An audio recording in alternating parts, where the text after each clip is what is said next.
So imagine for a second that you are dreaming about your family. Like, it starts off as a pretty standard, slightly stressful domestic scenario. Right, just the kind of mundane anxiety dream we literally all have on a random Tuesday night. Exactly. But then, completely without warning, the logic of the dream just completely fractures. You walk into your childhood bedroom and Manny Pacquiao is there.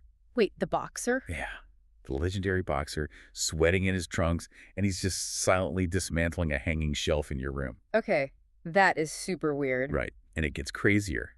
A few moments later, you're in this brightly lit television studio, and it literally melts away to reveal a noisy, exhaust-filled national highway. Wow, that is a massive shift in scenery. It is. And when you finally manage to force yourself to wake up from this whole ordeal, it physically feels like your actual eyeballs are creaking and tearing deep inside your skull. Oh man, I mean, it sounds like an avant-garde film, or honestly just the random firing of neurons after eating something way too heavy before bed. Yeah, you'd think so.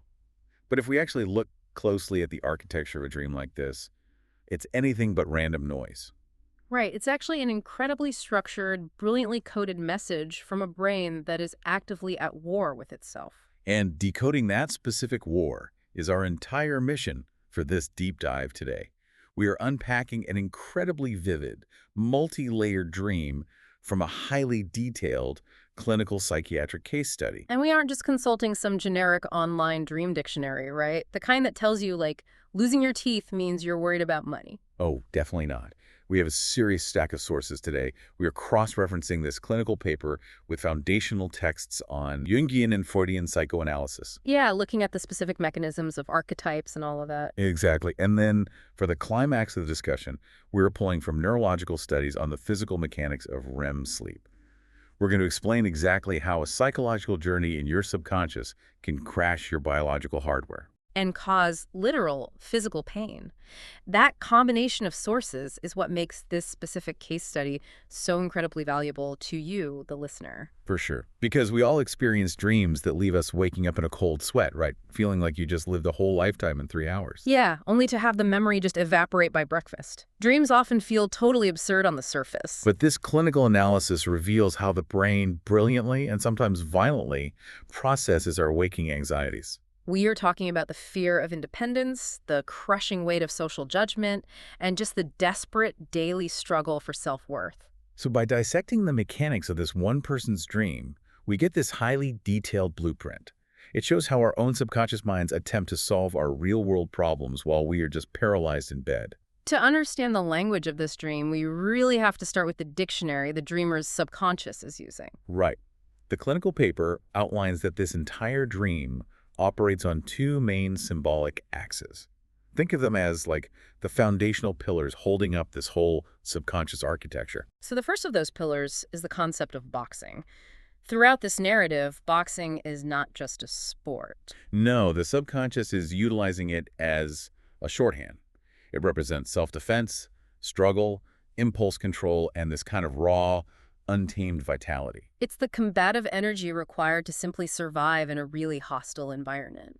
I want to pause on that for a second because I think it's crucial to understand how the brain selects these symbols. Like, why boxing? Why not a knight with a sword or, I don't know, a fighter jet? That is a fantastic question about the mechanics of dream generation. The subconscious doesn't usually invent symbols from absolute scratch, you know? Right, it pulls from what you already know. Exactly. It appropriates materials from the dreamer's waking life and elevates them to mythological status. In this case, the dreamer has a known affinity for boxing in their real life. Oh, okay, so the brain takes that waking interest and basically weaponizes it for the dream. Yeah, a knight with a sword is too abstract, right? It's too historical. But boxing is visceral. Yeah, it involves taking physical damage, maintaining extreme discipline, and relying totally on yourself. In the ring, nobody can save you. You are completely exposed. So when the brain needs a symbol for the struggle of individual survival and boundary setting, it reaches for the boxing glove. That makes a lot of sense. The brain is casting a movie using the props it already has in its warehouse. And that brings us to the second axis, which is the Philippines. Right, which is represented in the dream as a foreign land. So what does that mean, clinically speaking? Well, in the context of this dreamer's psyche, the foreign land represents the profound unknown. It acts as a projection screen for repressed instinctual desires. And a desire to escape the mundane, suffocating reality of their daily life, I assume. Exactly. When we feel trapped by our local environment, like our family, our job, societal expectations, the subconscious often generates a geographic other. So it's a spatial representation of freedom, but Huh. also danger, right? Because a foreign land operates outside the rules of the dreamer's normal life. Right, outside the rules of their superego. So you have the combative energy of boxing and the alluring, terrifying unknown of the foreign land. Those are the two forces driving the engine of this dream. Okay, let's follow that engine into the very first act of the dream. The psychological pressure cooker starts in a place that feels almost aggressively grounded. The family home. Yes, the family home. The dream opens on the dreamer's sister, and the situation is incredibly tense. The sister is dealing with a violent boyfriend who, fitting the symbolism, happens to be a boxer. Right. Now, within the narrative of the dream, the mother and the dreamer are experiencing a fleeting moment of relief because this violent boyfriend is supposedly going overseas on a business trip. But the sister is absolutely spiraling. The dream highlights her mental health struggles and deep financial anxieties. And then there's this striking visual. Visuals are everything in dreams. The spatial geography is never an accident. So right next to their house, there's a small prefab hut. And inside this hut, there are just stacks of envelopes, notepads, and cardboard. And the source describes this as materials meant for some kind of job support or employment transition program, right? Yeah, exactly. Let's break down the mechanics of what the brain is constructing here. What is the hut doing? The prefab hut is a physical manifestation of the sister's anxiety about entering the workforce. Look at where it's placed. It is right next to the house. So it's close, looming, and unavoidable, but it's still outside the main family structure. Exactly. The envelopes and cardboard represent the bureaucracy, the mundane, terrifying reality of becoming an independent adult. And the sister just cannot bring herself to cross that threshold. She is completely paralyzed. She even states in the dream that she wants to put her dog in a shelter so she can finally focus and start working full-time. But she immediately confesses she just lacks the courage to actually go through with it. Right. This opening really establishes a baseline of immense psychological threat and dependency. Let's analyze the introduction of the violent boxer boyfriend, too. In a psychoanalytic framework, this boyfriend is not a literal human being. He's an avatar, basically. Yeah, an avatar representing uncontrollable aggression and a psychological threat orbiting the dreamer's life. He is the chaotic, destructive energy of the outside world. And the fact that he's temporarily going overseas? That's a classic subconscious defense mechanism. The brain is trying to de-escalate the immediate panic by distancing the threat. But it's a false peace. The underlying anxiety, the sister's profound inability to cope with life, remains totally unresolved. It's just rotting the foundation of the family dynamic. So the threat is temporarily out of the picture, but the structural damage is still there. The sister can't function. She can't even give up her dog to make her transition happen. And this is the exact moment where the pressure shifts directly onto our dreamer. The mother turns to the dreamer and says, "You promised to go with her to her appointments." And the dreamer is totally confused. They check their phone calendar and nothing is there. No appointments at all. So they try to be helpful. They ask, "Was it Monday at noon?" Which triggers an immediate aggressive escalation from the sister. Yeah, she snaps back. And the schedule she dictates is incredibly rigid and specific. She says, no, it's the 10th, the 12th, and the 14th at 10.0, 12.0, and 14.0. And before the dreamer can even process that math, the sister decides, actually, I think we should go to all 6 time slots. This is such a critical structural moment in the dream. I want to focus on the numbers. The 10th, 12th, 14th, at 10, 12, and 14. We really need to talk about the cognitive load of mathematics in a sleep state. It's fascinating. Because dreams don't usually do math, right? No, they don't. Dreams are fundamentally generated by the more fluid, associative, emotional networks of the brain, often associated with right hemisphere activity. Right, they are spaces of fluid geometry, shifting faces, and emotional logic. So when a dream presents you with rigid Euclidean geometry and exact repeating numbers, it is a glaring anomaly. It represents the brutal intrusion of inflexible obligations and external restrictions into the dreamer's internal world. I'm so glad you pointed out the math because it feels incredibly suffocating. It reminds me of the feeling when you open your calendar app on a Monday morning, right? And instead of seeing a manageable day, you're just hit with a solid wall of back-to-back colored blocks. Oh yeah, just no white space at all. None. You look at that screen and you literally feel your chest tighten because there is no room to breathe. The schedule itself becomes a physical weight. That analogy is mechanically perfect. You are describing a complete collapse of personal space. The dreamer's autonomy and their time are being entirely colonized by the sister's anxiety and the mother's enabling behavior. The clinical source actually goes so far as to describe the dreamer's stress in this moment as a mathematical function. Wait, really? A math function? Yeah, it argues that the internal panic spikes to a critical limit as a combined function of three variables: the degree of boundary collapse, the extreme density of the schedule, and the superego pressure from the family forcing them to comply. Okay, let's unpack that term, superego pressure. Yeah. Because it's not a corporate boss demanding this schedule, right? It's the mother.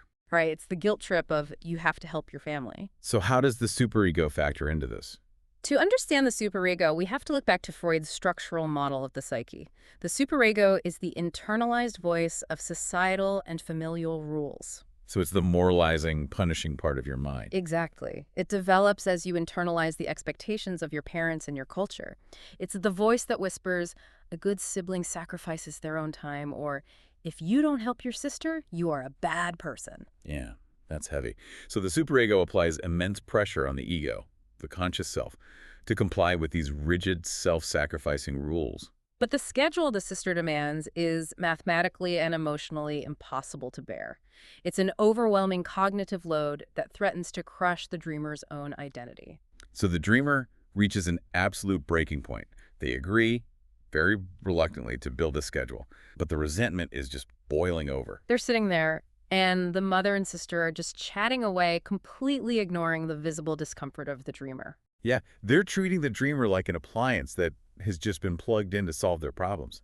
Finally, the dreamer asks, with this biting, heavy sarcasm, do I need to be here anymore? And they don't even wait for an answer. Nope. They storm out of the room and slam the door violently behind them. When analyzing the developmental arc of this dream, that door slam is the first major psychological triumph. Okay, I have to push back on that.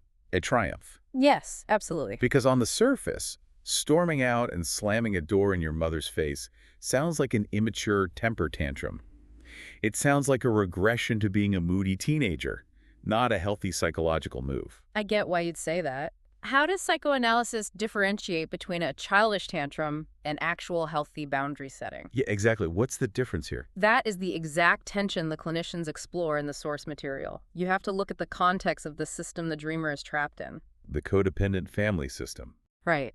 The dreamer has been drowning in a codependent, enmeshed family dynamic where their own needs are entirely erased by the sister's pathology and the mother's demands. And in a deeply enmeshed system, any assertion of independence is viewed as an act of violence, right? Precisely. The anger the dreamer feels here isn't toxic. It's a vital self-protective mechanism. By getting angry, by asking that sarcastic question and physically slamming the door, the dreamer is executing a physical and emotional boundary. They're finally differentiating themselves from the family mass. Exactly. So the anger is the fuel required to achieve escape velocity from the codependency. They are accessing a tiny fraction of that boxing energy we identified earlier. Yes. They aren't throwing a punch, but they are using that combative life force to protect their own psychological territory. It is the birth of the energy needed for true adult independence. Okay, so they have successfully escaped the suffocating schedule of the mother and sister. They've set the boundary. But once you set a boundary against your family, you have to figure out who you actually are. Right. So the dreamer seeks refuge, moving to a different part of the house. Right. And as they do, the symbolic imagery kicks into absolute overdrive. Where did they go? They walk into what the clinical source refers to as their old puberty room. Ah. This is essentially the storage room that used to serve as their bedroom when they were a teenager. The setting is very specific. It's dark, the sun has gone down, and their father is inside, all alone. And what is he doing? He is aggressively renovating and dismantling the room in the dark. The architecture of this puberty room is rich with developmental meaning. A room in a dream often represents a specific state of mind or a phase of the self. So this room is the cocoon of their adolescent identity. Yes. It represents the version of the dreamer that existed under the full protection and the full authority of the parents. It is the self before true independence. The dreamer sees their father working in this dark room, looking annoyed, and they instinctively offer to help.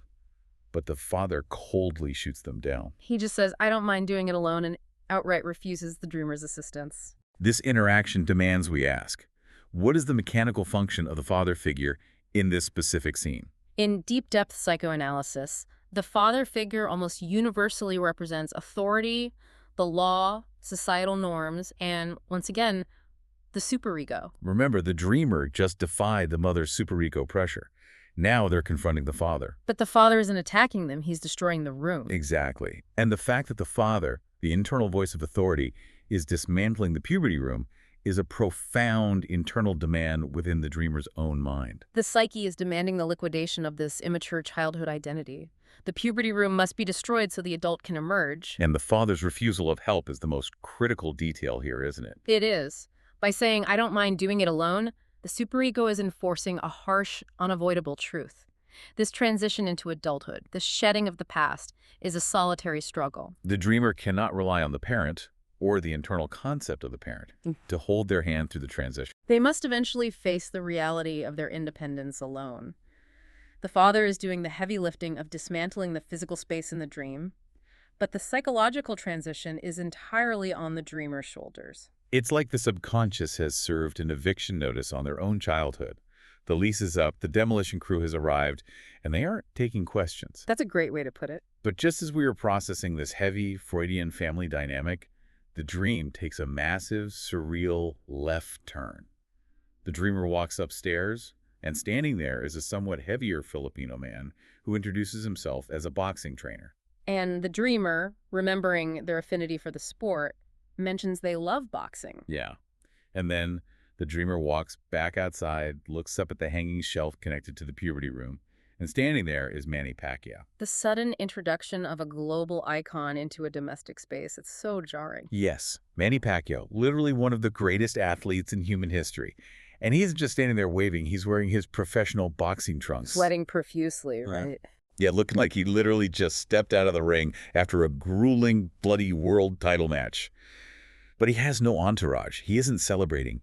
He's standing in the dreamer's house, silently helping the father dismantle this old hanging shelf. I have to stop here. We talked about how the brain casts symbols, but why on earth is an 8-division world champion boxer doing DIY home renovations in the dark in a dream? It is a stunning, almost absurd juxtaposition, but it makes perfect mechanical sense when you decode it, doesn't it? It does. We have to look at what Manny Pacquiao represents to the psychological filmwork of this specific dreamer. He is the ultimate symbol of self-transcendence. Because of his backstory. Exactly. He is a figure who rose from extreme poverty in the Philippines to the absolute pinnacle of global success and wealth, and he did it through sheer grit, unimaginable discipline, and raw combative power. He represents massive life force, undeniable social triumph, and the mastery of aggression. He's the literal embodiment of the boxing in Philippines axis we laid out at the very beginning. Precisely.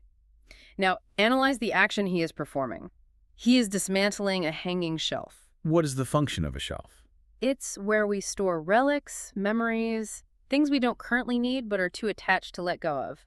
It is the storage space of the past. By having this global icon of raw, wild, triumphant power, helping the father, who, remember, represents duty, the rules, and the superego, the dream is signaling a massive, successful internal integration. The wild, aggressive energy is actively collaborating with the strict internal rulemaker. Yes.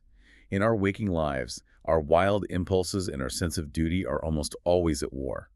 We want to rebel, we want to fight for our own desires, but we feel immense guilt from the superego. We are usually paralyzed by that conflict. But here, the dreamer's combative energy, their wild desire for greatness and independence, is finally being integrated with their sense of duty to clear out the past. Pacquiao and the father are working seamlessly together to tear down the relics of childhood. The dreamer actually feels a pang of guilt and offers to take over the heavy lifting, right? Yeah, but Pacquiao, speaking in broken Japanese, simply says, "It's okay." This signifies a highly productive, deeply comforting psychological state. The dreamer's internal engines are running in perfect synchronization, doing the immense heavy lifting required to grow up. I love that. It's like opening the hood of a beaten-up, struggling sedan and discovering someone has secretly installed a flawless, high-performance Formula One engine. And instead of the torque tearing the old car apart, the engine is quietly, efficiently purring, driving you exactly where you need to go to become an adult. That is exactly the state the brain has achieved in this scene. The immense power is harnessed for a constructive developmental purpose rather than destructive rebellion. But the human brain is a master at finding new things to panic about. Oh, absolutely. So the dreamer is standing there realizing this is a once-in-a-lifetime moment. Manny Pacquiao and his trainer are right there in the house. And the dreamer desperately wants a photo to document this. But immediately the social anxiety kicks in. They don't want to look like a desperate fanboy or fangirl. They want to play it cool. They want to appear like an equal, not a subordinate. So they hold back. Eventually, the pressure mounts, and they quietly ask the trainer for a selfie. And this detail, this attempt to take a photo, is so universally relatable, yet it spirals into something incredibly unsettling. We are entering the territory of cognitive distortion and the self-image. The dreamer pulls out their smartphone to take the selfie, but their hands suddenly aren't working right. They can't figure out how to hold the physical phone, right? Yeah, they can't find the button on the screen. They're fumbling, awkwardly, feeling this immense, crushing pressure because the boxing crew seems to be in a hurry to leave. They finally manage to hit the capture button and snap the picture. But when they look at the screen to check the photo, it is deeply, fundamentally wrong. The image is highly manipulated by the brain. How so? What does it look like? The dreamer's eyes and the trainer's eyes have been replaced by these bizarre, perfect geometric circles, and these circles are actively expanding and shrinking, pulsing on the screen. And the rest of the photo? Furthermore, the rest of the photo, their bodies, the entire background of the house, is completely blurred out. It looks like someone turned the Gaussian blur filter on a photo editing app up to absolute maximum. This is a brilliant example of how the brain visually renders psychological distress. Let's break down the mechanics of this failure, starting with the physical fumbling of the phone. What does the fumbling mean? This reflects the dreamer's deep self-doubt and their fear of self-disclosure.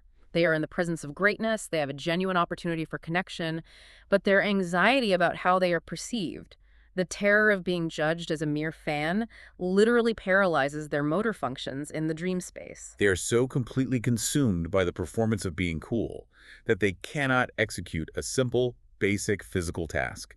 The anxiety short-circuits the action. Exactly.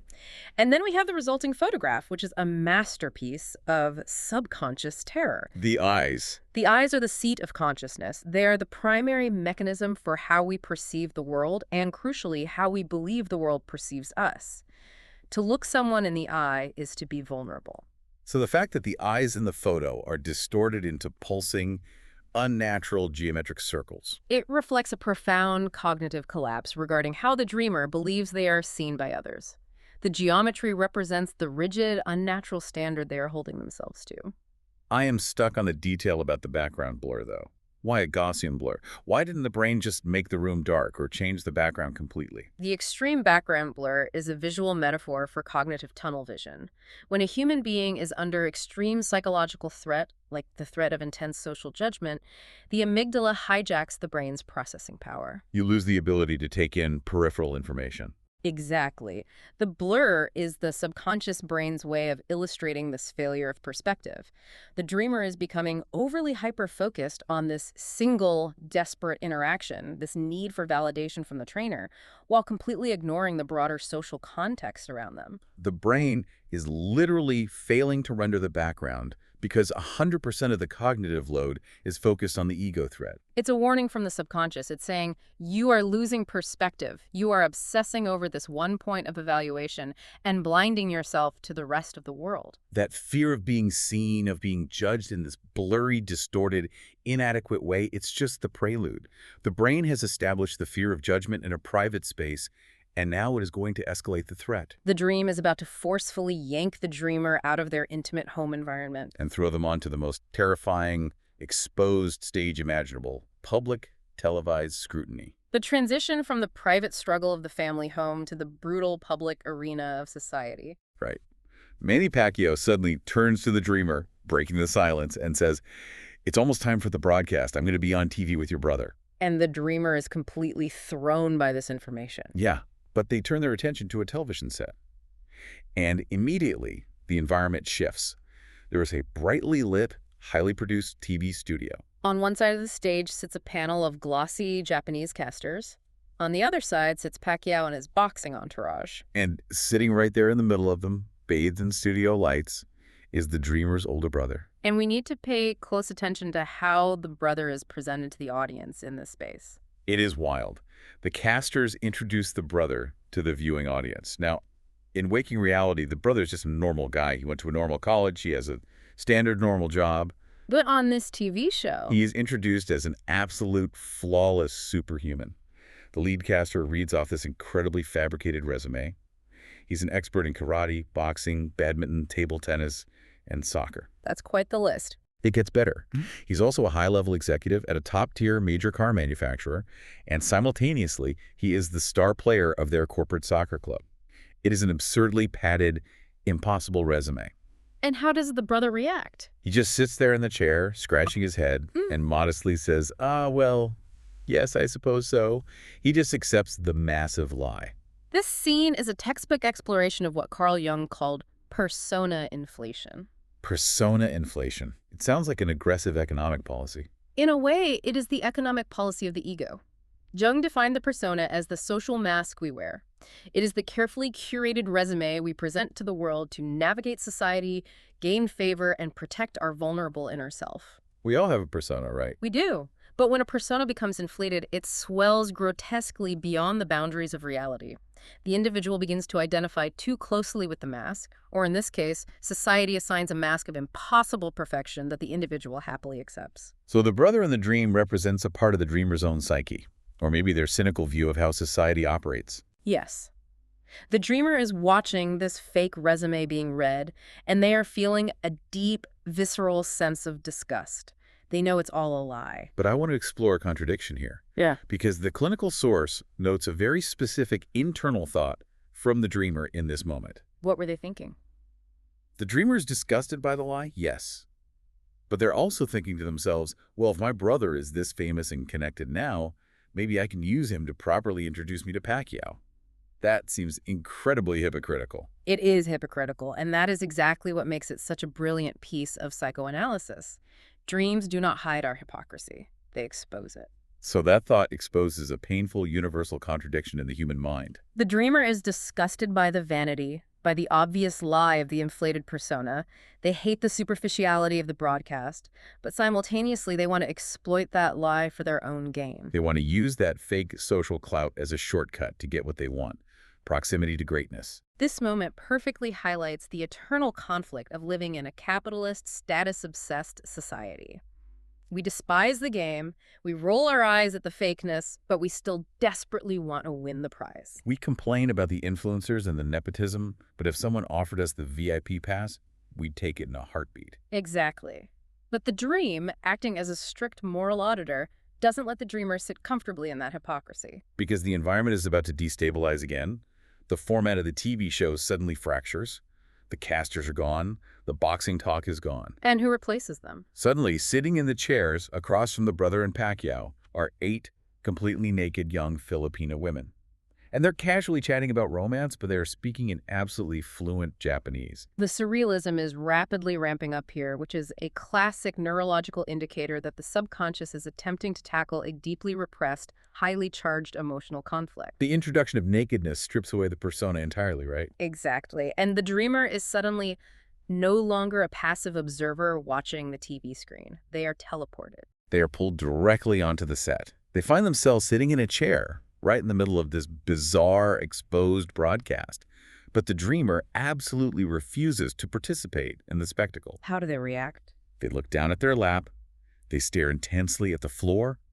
They actively refuse to make eye contact with these naked women.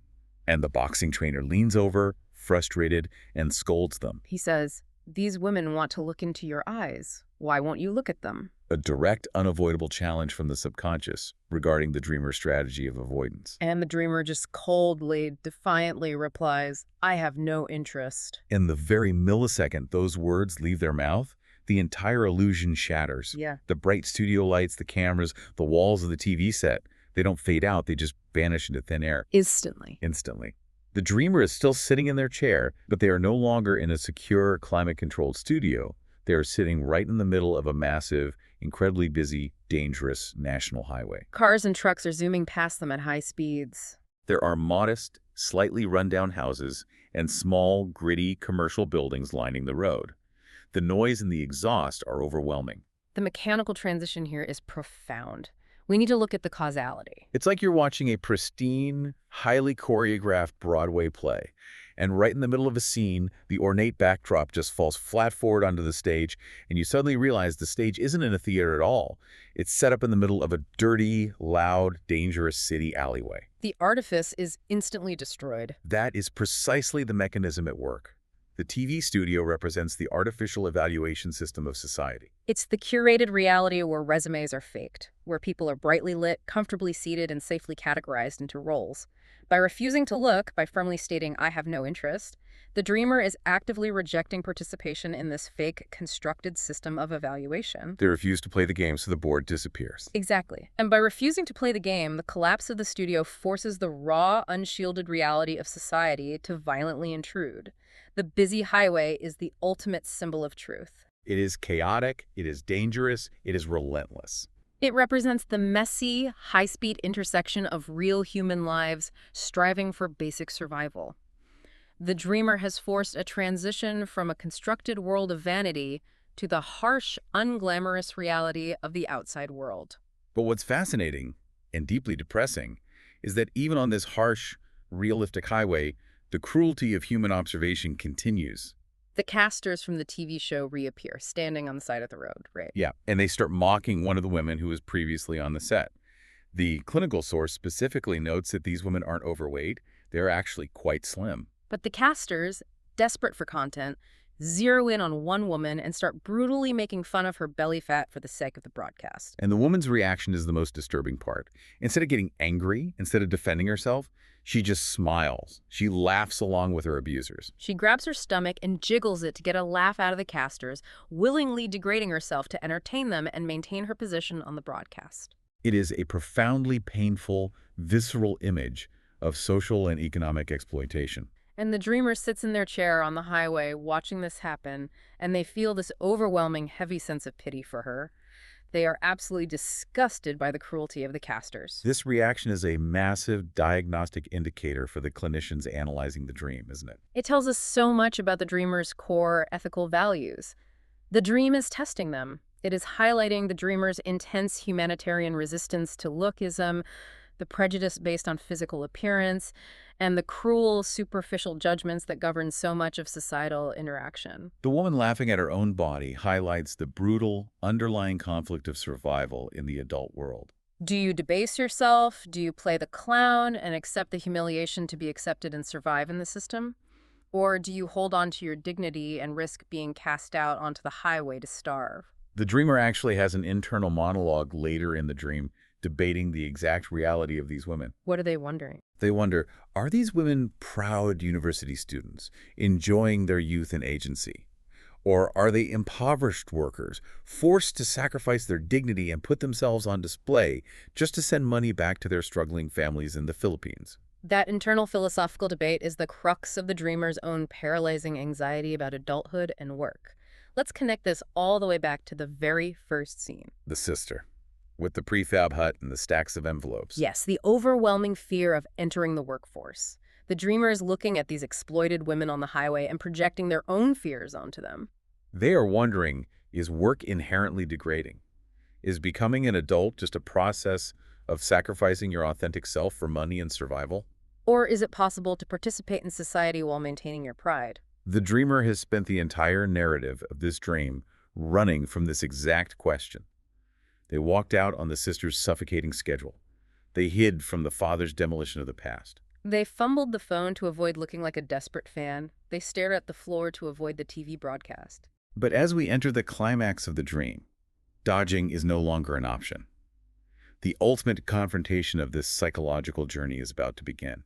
It is a direct, inescapable confrontation with the gaze of others. The absolute demand to be seen and to see. The woman who was just mocked for her belly fat stops laughing. The performance drops. She walks right up to the dreamer, who is still sitting in the chair on the highway. She leans down, aggressively invading their personal space, and demands, "Look me in the eyes." The dreamer is cornered by their own subconscious. They are. The dreamer hesitates. They aren't sure how to read the threat level. Is she mocking them? Is she trying to establish some kind of dominance because they pitied her? Or is she genuinely interested in connection? But the dreamer makes a choice. They decide they are done hiding. They gather every ounce of their internal courage, and instead of just passively looking at her, they glare. They lock eyes with an intense, aggressive, unyielding hostility. And we must examine the immediate result of that action. She breaks. The woman physically twists her body away. She cannot withstand the intensity of the dreamer's glare. The dreamer feels a massive surge of victory. They stand up from the chair on the highway, declaring aloud, "I'm not doing this anymore." And they turn to walk away, fully intending to leave the ruins of the studio and the chaotic highway behind forever. But the subconscious, having finally engaged the dreamer in combat, isn't going to let them leave the ring just yet. Not at all. Before they can take more than a few steps, they're stopped again. This time, it is by the most beautiful woman in the entire group. She steps directly into their path, completely blocking their escape route. And she makes the exact same inescapable demand. Look at my eyes. The dreamer does not hesitate this time. They summon that exact same furious, combative energy, and they glare at her with absolute, unfiltered hostility. This is the definitive turning point of the entire psychological narrative. I want to highlight the behavioral shift here. Throughout the whole dream, the dreamer's primary defense mechanism has been avoidance. Dodging, leaving rooms, looking down, avoiding photos. Now they're finally actively fighting back. They're holding their ground. In the realm of deep-depth psychology, we refer to this specific kind of internal shift as the Copernican revolution of the self. The Copernican revolution, meaning Nicholas Copernicus proving that the Earth revolves around the sun, shifting the center of the known universe. I need you to explain how that applies to glaring at someone on a highway. It is a metaphor for agency. Before Copernicus, humanity believed the Earth was the passive, static center of the universe, and all the stars and planets revolved around it, acting upon it. It was a passive existence. In this dream, the dreamer has spent the entire narrative acting as a passive object. They were an object to be scheduled by the sisters' math. They were an object to be evaluated by the TV casters. They were an object to be looked at by the women, but by making the conscious choice to glare back, the dreamer violently shifts the center of their psychological universe. They stop being the passive object that things happen to, and they become the active subject who imposes their will on the world. They are claiming their agency. But I have to push back on one detail. Why is this final confrontation with a beautiful woman? Why not a monster or the violent boxer boyfriend from the beginning? Because the final boss in a psychological integration is never an external monster. It is a repressed part of the self. The women they are glaring at represent a crucial concept developed by Carl Jung. The anima. Yes. In Jungian terms, the anima represents the dreamer's deep, repressed, instinctual side. It encompasses their vulnerability, their raw emotional truth, and their unintegrated desires. It often manifests as a feminine figure in dreams. The anima is demanding integration. It is saying, acknowledge this part of yourself. By confronting the anima, by glaring at the most beautiful, terrifying representation of it, the dreamer is demanding that integration on their own terms. You're using that boxing energy we discussed in the very first segment. But they aren't throwing physical punches like a brute. They are using the power of their gaze, their focused, unyielding consciousness, to neutralize the superficial games and claim their own complete identity. It is an absolute, undeniable psychological victory. The dreamer has won. They stood their ground and established their boundary against the deepest parts of their own mind. But as we promised at the top of the show, this is where the abstract world of psychology violently collides with the wet, biological reality of the human body. Because this intense psychological action, this triumph of willpower, accidentally triggers a massive hardware malfunction in the dreamer's actual physical brain. The software of the mind demands an action that the biology of the body cannot support, resulting in a system crash. Let me describe the terrifying final seconds of this dream. The dreamer is locked in this intense, unbroken glare with a beautiful woman. They are pouring every single ounce of their willpower into holding her gaze. And as they do this, the visual world begins to fail. The entire environment, the asphalt of the highway, the buildings, the woman, the sky turns completely blindingly white. All color, shape, and form are just instantly erased. And simultaneously, the dreamer feels this horrific mechanical, physical sensation deep inside their skull. They feel their actual eyeballs creaking and shaking intensely deep in their sockets, as if the muscles are physically tearing. The sensation is so violently painful and uncomfortable that it forcefully ejects them from the sleep state entirely. They wake up in their bed, gasping, feeling the phantom ache lingering behind their eyes. We need to explain this. Why does the psychological triumph lead to literal, tearing eyeball pain and a whiteout screen? This is where we leave Freud and Jung behind and bridge the gap into pure, hard neurobiology. To understand this crash, we have to look closely at the mechanical engine of REM sleep, or rapid eye movement sleep. This is the physiological phase where our most vivid, narrative-driven dreams occur. Okay, let's open the hood. Take us into the machinery of the sleeping brain. During REM sleep, a specific region deep in your brainstem, an ancient part of the brain called the pons, acts like an electrical generator. It starts firing off these incredibly powerful, rhythmic bursts of electrical signals. In neurology, we call these PGO waves. That stands for pontine geniculate occipital waves. PGO waves. Pontine for the pons, occipital for the back of the head. Got it. Exactly. These PGO waves travel from the pons in the brainstem, route through a relay station in the middle of the brain called the lateral geniculate nucleus, and smash directly into the occipital lobe at the very back of your brain. The occipital lobe is your visual processing center. Now, every single time one of these powerful electrical bursts hits the visual cortex, it causes your eyes to dart around rapidly. That is the physical mechanism behind the rapid eye movement in REM sleep. It is a completely automatic biological reflex. Your eyes are twitching, darting, and scanning underneath your closed eyelids, driven entirely by this involuntary electrical storm. So biologically, the brainstem is constantly screaming at the eye muscles, move, move fast, move constantly, scan the environment. Yes, it is an unstoppable biological imperative during this phase of sleep. But we have to remember what was happening in the narrative of the dream at that exact moment. The dreamer was glaring. They were refusing to look away. Precisely. The dreamer made a highly conscious, incredibly intense emotional decision within the dream state to fixate their gaze. They decided to stare, unblinking and unmoving, at a single point in space, the woman's eyes. Oh, I see the collision course. The conscious decision to glare sent a powerful, overriding motor command from the cerebral cortex, the highly evolved thinking part of the brain, down to the outer eye muscles. The command from the cortex was absolute. Freeze. Hold perfectly still. Lock onto the target. Do not move. So you have two entirely different systems in the brain giving opposite orders to the exact same set of muscles. It is a violent neurological collision. The automatic biological REM impulse from the ancient brainstem is firing rapidly, demanding move your eyes frantically, while the conscious dream state command from the higher cortex is screaming, lock the muscles down. The eye muscles are caught in a literal physiological tug of war. And we have to factor in sleep paralysis, right? Because during REM sleep, your body is chemically paralyzed so you don't act out your dreams. Yes, that is called REM atonia. The brain releases neurotransmitters, specifically GABA and glycine, that actively inhibit your motor neurons. Your muscles are taken offline to protect you. So you have a set of fully relaxed, chemically inhibited eye muscles suddenly being subjected to massive, conflicting neural commands from the top and bottom of the brain simultaneously. The intense physical strain of this neurological tug-of-war on the actual eye muscles is perceived by the sleeping brain. The brain recognizes the physical distress. And it translates that real-world physical strain into the narrative of the dream as an agonizing, creaking, tearing sensation behind the eyes. That is just incredible. The dream incorporates the biological glitch into the story in real time. It feels physical pain, so it writes the pain into the script of the glare. But that explains the creaking. What about the visual whiteout? Why did the whole world turn white like a broken television screen? To understand the whiteout, we need an analogy of processing power. Think of your visual cortex like the RAM in a computer.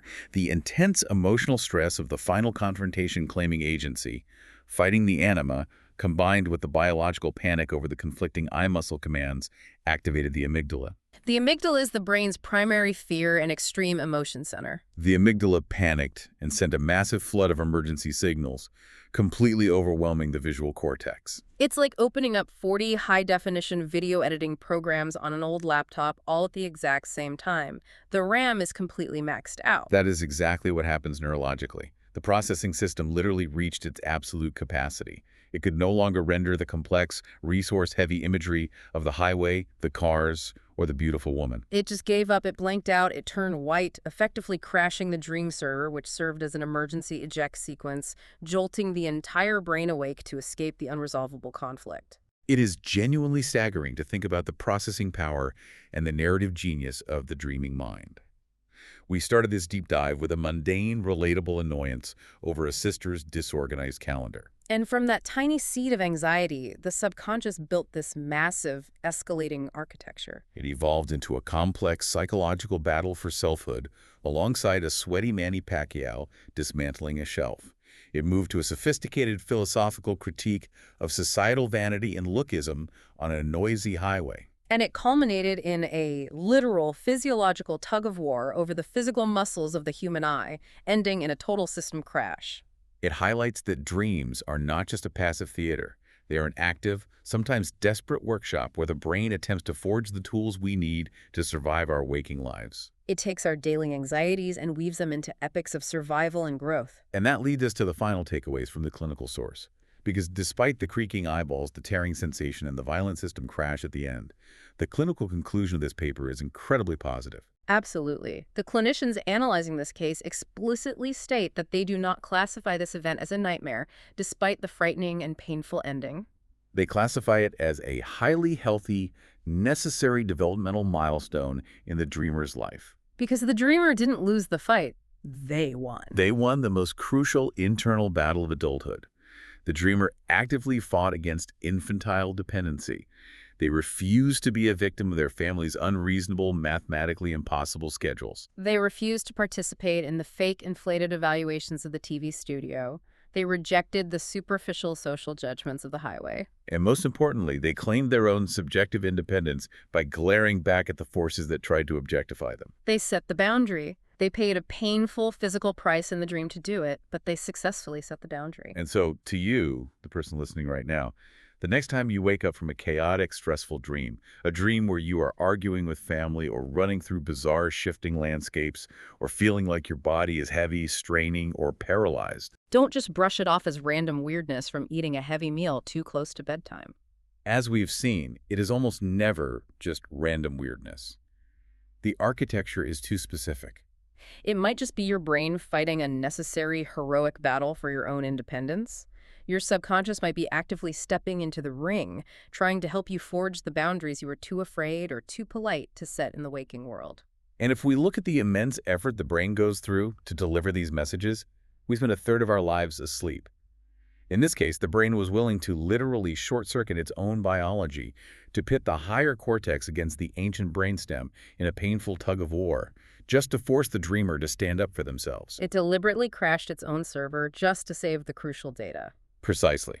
Which leaves us with a provocative question to consider long after this audio stops playing.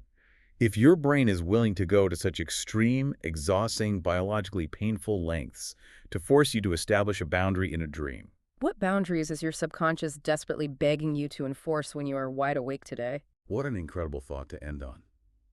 If Manny Pacquiao is tearing down the shells of your past while you sleep, you probably have some waking up to do in reality. Thank you for joining us on this deep dive into the hidden mechanical genius of the human mind. Until next time.